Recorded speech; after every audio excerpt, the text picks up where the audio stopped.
This week, Anthony James from Infoblox is with us to discuss the hazards of remote work. Then, Evgeny Karam from the Security Architecture podcast joins us to talk about the super popular SASE and SSE security categories. Finally, in the enterprise security news, BlackRock drops $250 million into Acronis. Talon raises a massive $100 million Series A to make enterprise browsers a thing. Cybrary raises $25 million. Ghost Security comes out of stealth. I could have come up with a joke there. There's a pun lying in there somewhere. We'll find it. Netscope acquires Infia. Thoma Bravo acquires Ping Identity and takes them private. TLP 2.0, Thought Leadering, and Winamp is back. All that and more on this episode of Enterprise Security Weekly. This is Security Weekly. For security professionals, by security professionals. Broadcasting live from G-Unit Studios in Rhode Island, it's the show where we talk security vendors and aren't afraid to name names. It's Enterprise Security Weekly. The shift to remote and hybrid work over the past 2 years has accelerated application development on cloud infrastructure. However, securing these new assets has lagged behind. Qualys CloudView, the next generation of cloud security posture management, delivers an end-to-end multi-cloud security and compliance solution encompassing the entire application lifecycle from build to runtime. CloudView enables enterprises to assess their cloud security and compliance posture, identify risks and gaps, auto-remediate issues, proactively enforce best practices, and prove compliance in audits rapidly and efficiently. Identify your most vulnerable cloud assets by visiting securityweekly.com/Qualys. Companies big and small are using AwareGo's human risk assessment to measure the human risk factor in cybersecurity. This interactive solution allows companies to measure employees' knowledge and behavior across threat vectors such as phishing, passwords, sensitive data, and more. After completing the assessment, CISOs can identify vulnerable departments and roles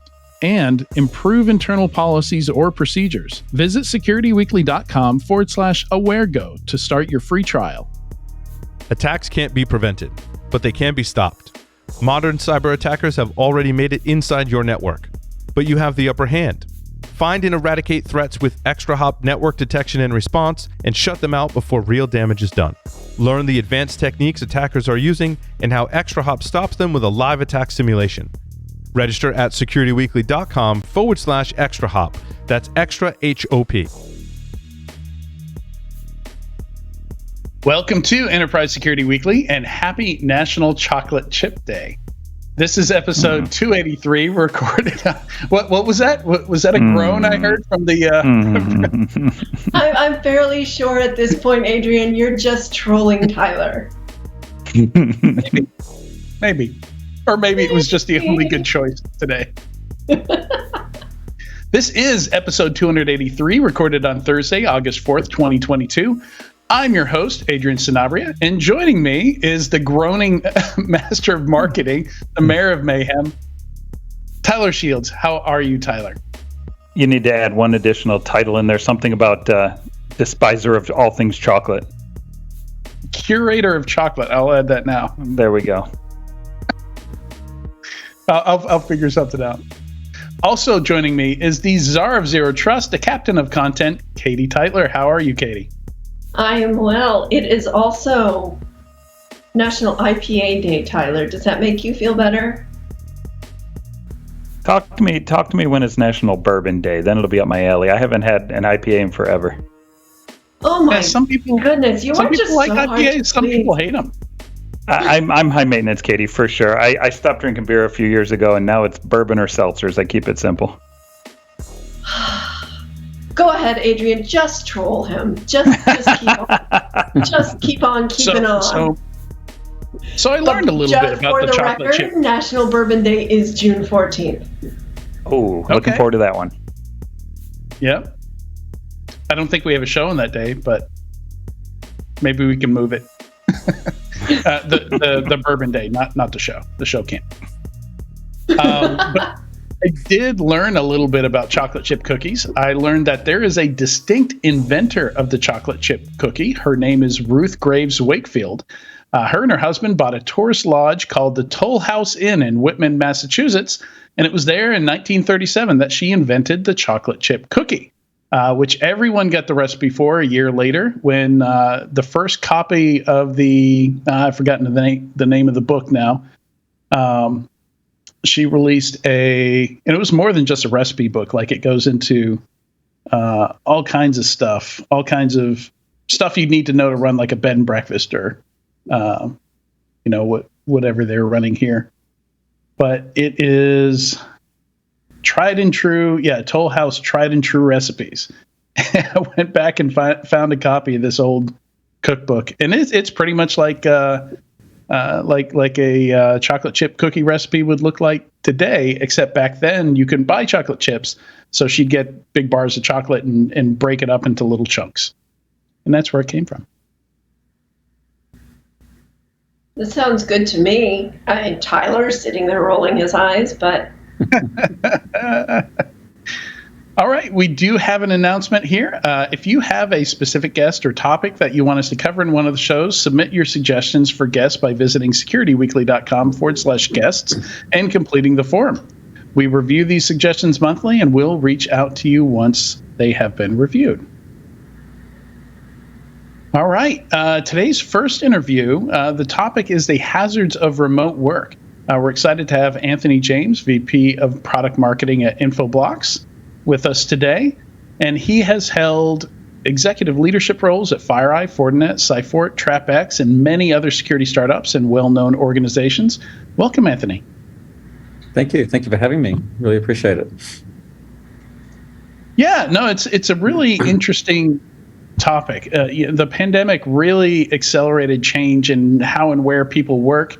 I think it was a powder keg that was ready to blow, and the pandemic was the excuse for it. Most orgs had at least a few remote employees, but didn't have a lot of time to do the planning they needed to, before they're pretty much forced to let everybody work from home. So, so we're going to talk about some maybe some of the unintended consequences, that we saw come out of this big rush to the hybrid workplace, working from home. And I understand you guys fielded a pretty large survey to explore this trend. Yeah, we did. Beyond the survey, we have we've spoken with a number of different enterprise accounts, and one of the things that stood out to me during that whole experience of going to COVID, and we'll bring up the survey in a moment, was they had such an enormous organization where they had 11,000 contractors. And when we think about the whole idea of, I know it's a little bit tiresome of talking about COVID and remote work and the things that were challenging there. How do you plan for 11,000 contractors? You can't give them a device in the first place, but they need access to corporate resources. So really fascinating, the elements that went beyond just, I have to take an entire workforce and move them from point A to point B and have them highly dispersed. But there was just some fascinating anecdotes that happened during that whole experience. But yeah, we conducted a survey, 1,100 respondents globally, just to get a pulse on, we've gone through this experience, we've gone through the teething problems of, we were all forced to go in a matter of weeks from a in-person to a remote working environment. And we know we didn't plan for that. We know there was a lot of challenges, a lot of heartburn. But the survey went beyond that and said, now we've got the experience. What are the things that are worrying you from a security perspective as an enterprise? And again, there were about 1,100 respondents globally that we interviewed, and got some really good data out of it, to be honest. It was some fascinating insights. And I imagine, not all of those were, new insights, these things that they were worried about. They were, but they were really brought into focus, right? They were like, we think we might have a problem with this and that. And then you suddenly go from 5 or 10% remote employees to 100%, and the priorities shift, right? Absolutely. Looking through the data, as you said, we had this small pocket of remote workers. We've always lived with that throughout our enterprise life cycles, and we've had infrastructure to support that. And it was always, let's bring traffic back to a centralized infrastructure. Let's run through the gambit of security tools that we have to make sure that what is happening is being secured. And we know that if we're going to take let's call it 1,000, 5,000, 10,000, 100,000 people and throw them on VPN, that's not going to scale. So we kind of knew that. We had to figure that out. But beyond that, if we think about just the sheer scale of having to go from a small concentration to a mass production of that, it's the unintended consequences of, well, I'm working from home now, so my internet access is direct. I don't want a VPN because it's slowing me down, it's cumbersome, I'm using cloud resources anyway. And I might not use my company supplied device. I might use my home computer for this because I'm doing something else right now anyway. I'm just going to check on this application.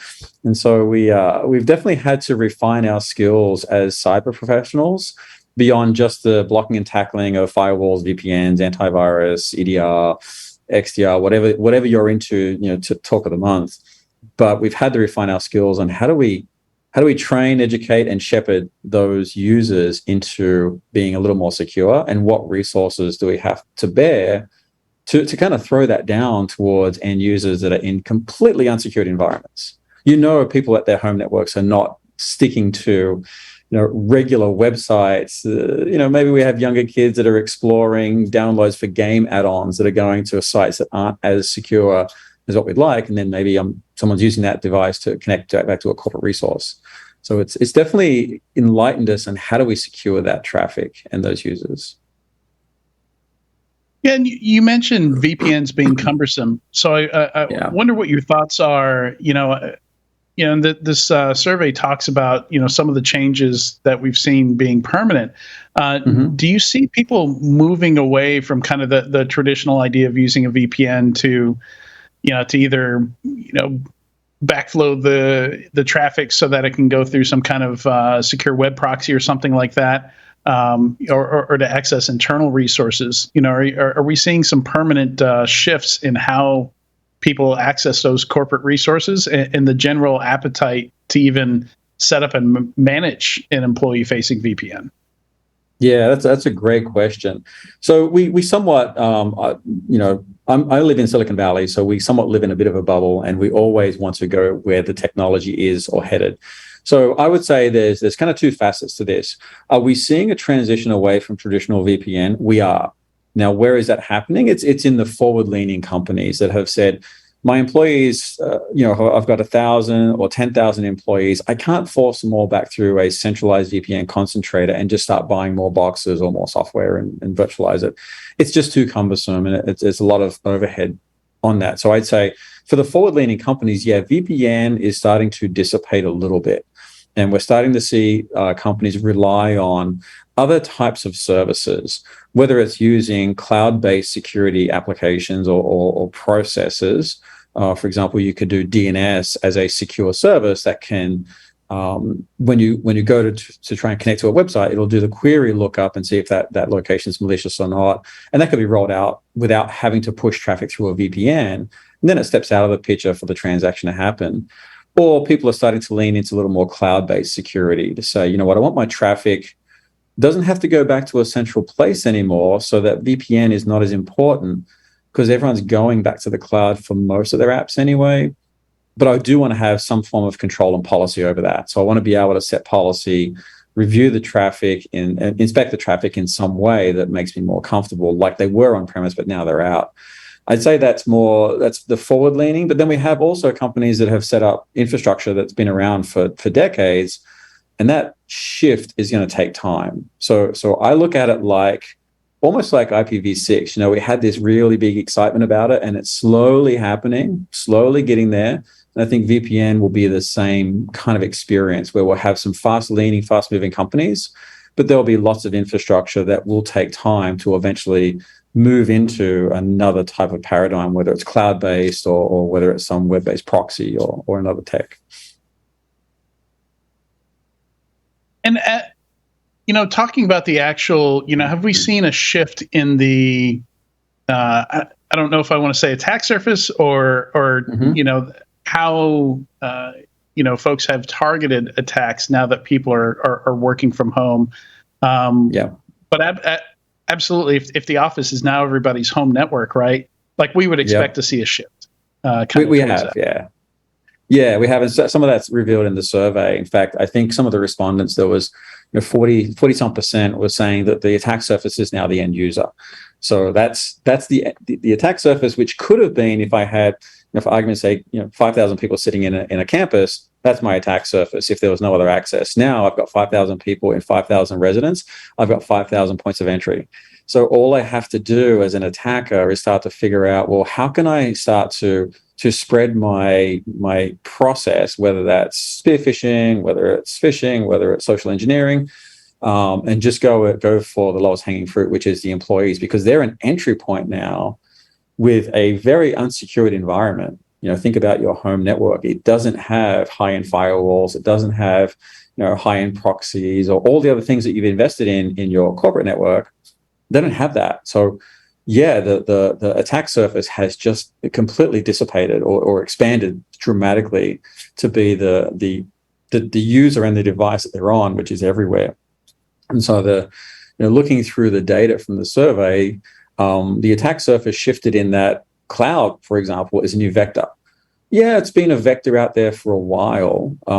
It's something that we've always thought about, but a traditional enterprise can protect against a cloud vector by having a very sturdy, very robust set of application inspection products sitting at their DMZ, whether that's a firewall, application-based firewall, WAF, or all the cool things that we can do. Can't replicate that to 5,000 households. So now if I've got a potential attack vector being the cloud, I got 5,000 attack surface points. That's a real big challenge. So yeah, we've seen the shift. Again, the results show a lot of data around that the attack surface moved to cloud as a prominent vector. Wi-Fi is a prominent vector because we have access to all these things in our own networks, but we don't have the robust security infrastructure to protect it. And what's the answer to that? Do we send everybody a Meraki or a like a more business level? Because the devices most people have in their home networks are literally the cheapest possible products you can get that will push packets. Absolutely. I'm guilty of that as well. Although I'm a cyber 20+ year veteran of cybersecurity. So what's the answer? I think there's a couple of answers. Obviously, first and foremost, I don't like to always say product's the answer. You mentioned the companies that I've been a very big part of running or developing products as an executive. And yeah, there's a lot of cool tech that you can start to think about. But, it always starts with the user. I know we here at Infoblox have a very regimented test for our end users in spear phishing and trying to get them to click on links. And boy, they're sophisticated. So train your users to not go through the process of clicking on a link, even if it looks legitimate. Make sure they understand how to identify from those types of attack vectors. But then there are tools out there. We've invested tremendously in a cloud infrastructure with what I would call as a very powerful but lightweight approach. A lot of these technologies want you to shovel all the traffic from all your users through their cloud, and that's an undertaking it's a quite a big undertaking in getting that done. But if you take what we do for a living, which is DNS is a fantastic solution because everything uses it. It doesn't matter what it is, whether it's in your home network, DNS. Your thermostat, or it's your computer. Whenever you go to anywhere to try to connect with anything, you're going to use DNS. And there's a quote from the NSA that said 92% of malware uses DNS. So imagine if you can now marry those two and just say, I'm going to use DNS, but I'm going to use a solution that relies on DNS as a security control, roll it out to all my end users using a very lightweight endpoint, which is just reconfiguring their DNS to your cloud-based DNS with policy behind it. Now I've got a broad-based coverage without having to shovel traffic and do a whole bunch of other processes behind it. And I think that brings us to an interesting point here, because where I've seen a lot of security research and work over the past 10 years, certainly, heading is the ability to use a device securely, perhaps on an untrusted network or even a hostile network, by abstracting some of these things. So if you look at Zero Trust, SASE, talking about DNS security, well, if my device refuses to even talk to known malicious sources or sources that aren't trusted. It's looking more and more like you can potentially use a secure device in these potentially hostile places. That's right. That's exactly right. And that's I think the big aha that at least I've had coming from all those different very specific cyber tools, landing at a company that's focused on DNS and focused on how can we get the simplest deployment of a security layer that covers everything. And it really comes down to exactly that. I could be in a hostile environment and an unsecured Wi-Fi at a network I'm not familiar with, and we're all going to be a black hat pretty soon here if you're in the US probably, and we're going to be on a network that's unsecured and probably prone to a lot of people trying to break in. But if you have a basic level of security where it's not going to let you talk to a destination known to be malicious, you've got such a great starting point. Of course, you want to have additional elements, but that's a great starting point where you can't even connect to those networks. The DNS resolution will just not even let you. So there's no way around it. As long as the DNS is saying, look, that network you're trying to connect to is malicious, and we're not going to let you go there based on policy that's set by the corporate IT infrastructure, then boy, you've just carved out a lot of potential threat and let the other sophisticated tools dig in where they need to. Yeah, and talking about kind of abstracting away layers of this, it's interesting because Paul Asadorian, who runs one of the other Security Weekly podcasts, just joined a company that focuses on firmware security. So recently, I've been hearing a lot about the threats against that very low level stuff.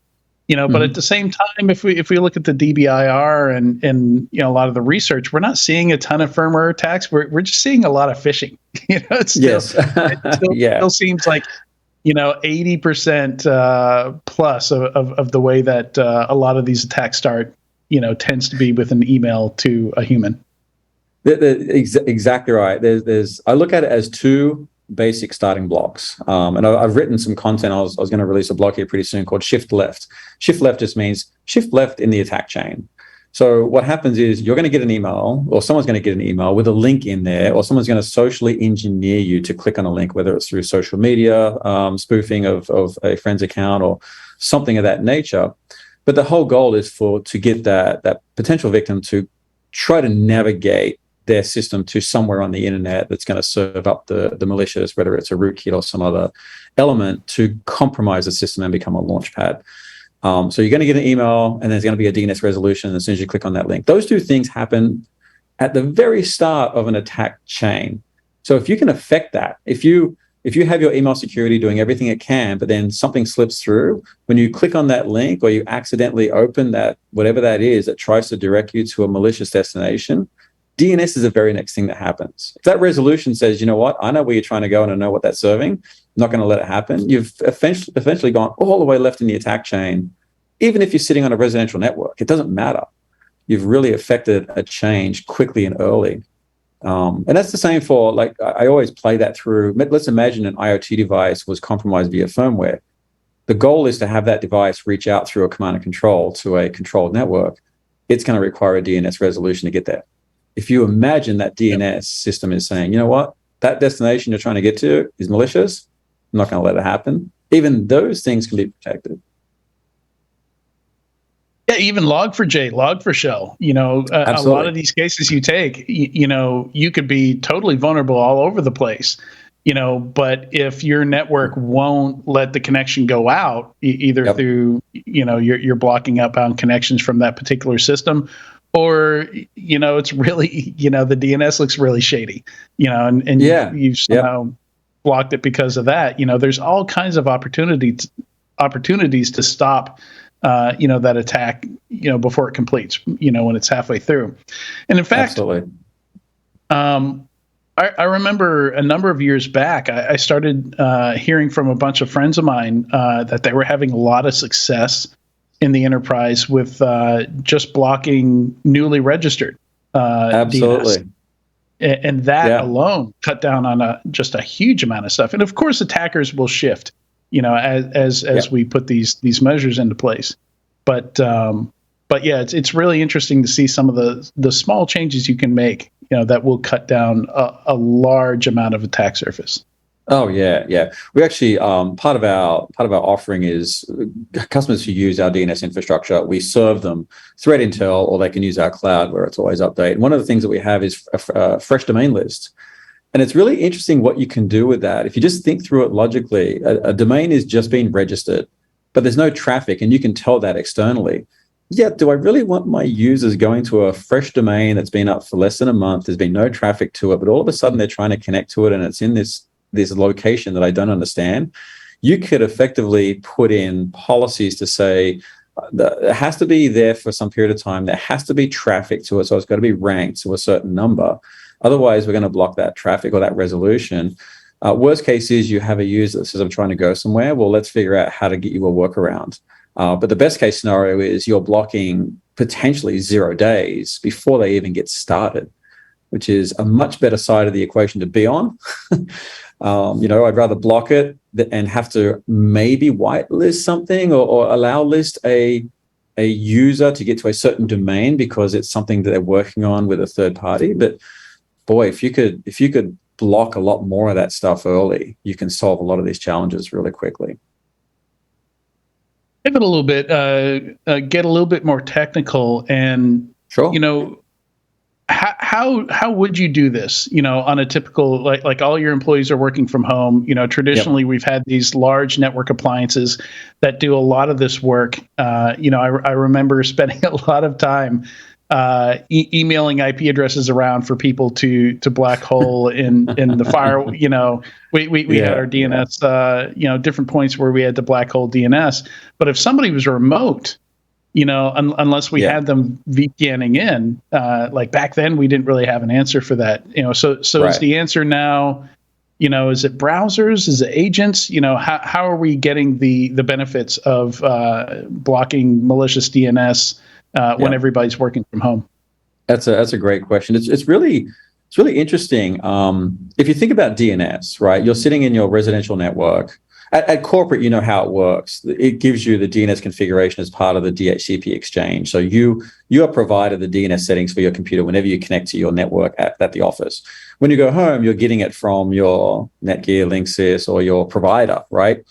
There's a way to do it really simply, and that is to deploy, I hate to call it agent, but there is a small software component that really just reconfigures the DNS setting on the device.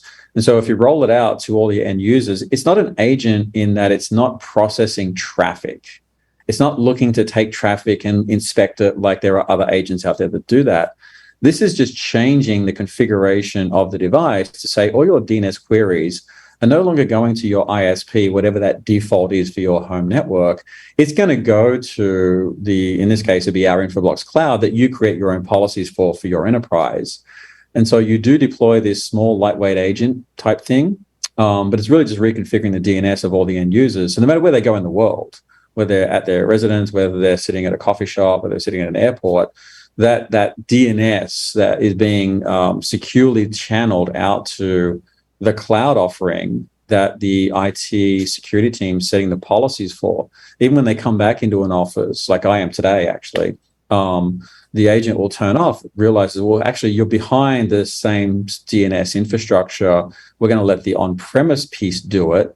But as soon as I walk out of here, it just activates and says, no, I'm not going to let you resolve to a local DNS. I need you to resolve back out here again. It's a really simple and effective way to do it. And then it's done in a way that sophisticated users can't go in there and reverse it and say, no, I'm going to put in my own DNS, or I'm going to use DOH and encrypt all this stuff. It allows you to make sure you override that. Right. And you can potentially, deliver, better performance as well, with a bad, high latency DNS server can really create the perception of like big network issues, or, my internet provider's terrible, So that's exactly right. Because think about if I leave from here, and let's say I was in Boston last week, I want to be able to resolve locally so that when I go to my cloud applications, I want the local point of presence for the delivery of that application. I don't want it resolving back here in California. So that's exactly what will happen is DNS is, there's two things that I think give you the best of both worlds. It's going to give you the security element. It's going to resolve to the local DNS infrastructure. But when you're talking about applications, DNS is only done at the beginning. The rest of the traffic goes directly to the application. And that's where using DNS as a security approach is unlike VPN, where you got to channel everything through. DNS is going to do that quick resolve to its local resolver. In our case, it'll be a cloud instance over in Boston or somewhere over there.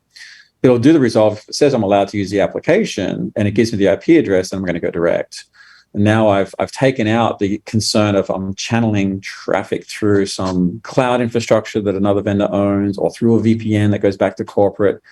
I'm experiencing almost a direct internet connection like I would normally do on my laptop, my personal laptop, without any other security elements, but I'm doing it in an enterprise secure way. Right. And anything else on this? So we do have a link in the show notes to this survey. Any other interesting highlights from it that we haven't mentioned so far that you wanted to bring up before we wrap things up here?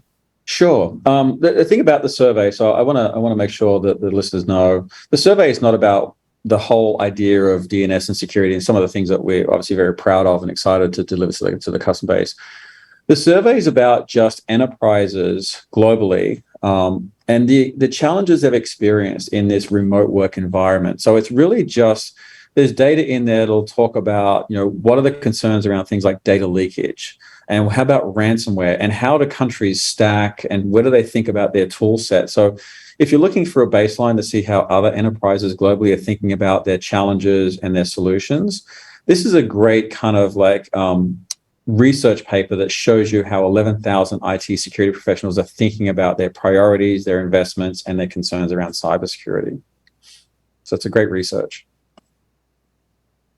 Yeah, good stuff. And before we go, my old boss, Scott Crawford, who used to race jets, asked me to ask you what kinds of planes you fly. I've flown a lot. I've been a stunt pilot for 25 years, mostly high performance aerobatic planes. Scott would know, like an extra 300. I'm now building a single person, single place jet aircraft in my garage called a Subsonics. Cruises at 17,500 feet at 250 miles an hour. So I fly a lot of different things, but I'm really excited about my personal, what they call it, a personal light jet or a microjet. Wow. Wow. I built some, and it's aerobatic capable, so it does some cool stuff. Yeah, but none of them had jet engines. None of them had jet engines. This one does. It's a very small jet engine, but it's going to be a lot of fun. Is something you pick up as a kit? It is a kit. Yeah, there's a company out there called Sonics, and they've been building small two-person kits for 25 years. And they found a small turbine jet engine that they could put on one, and they developed a kit out of it. And so I'm slowly building through it, and I should be done in the next year. Oh, man. We'll have to catch up with you once you get it airborne and Absolutely. Test it out. Sure. Yeah. Absolutely. Awesome. Well, Anthony, thank you so much for joining us on Enterprise Security Weekly today. My pleasure. Thanks for letting me be part of it. Yeah, and stay tuned. When we come back, we're going to talk SASE and SSE with Evgeny Karam from the Security Architecture podcast, which will dovetail nicely with this conversation.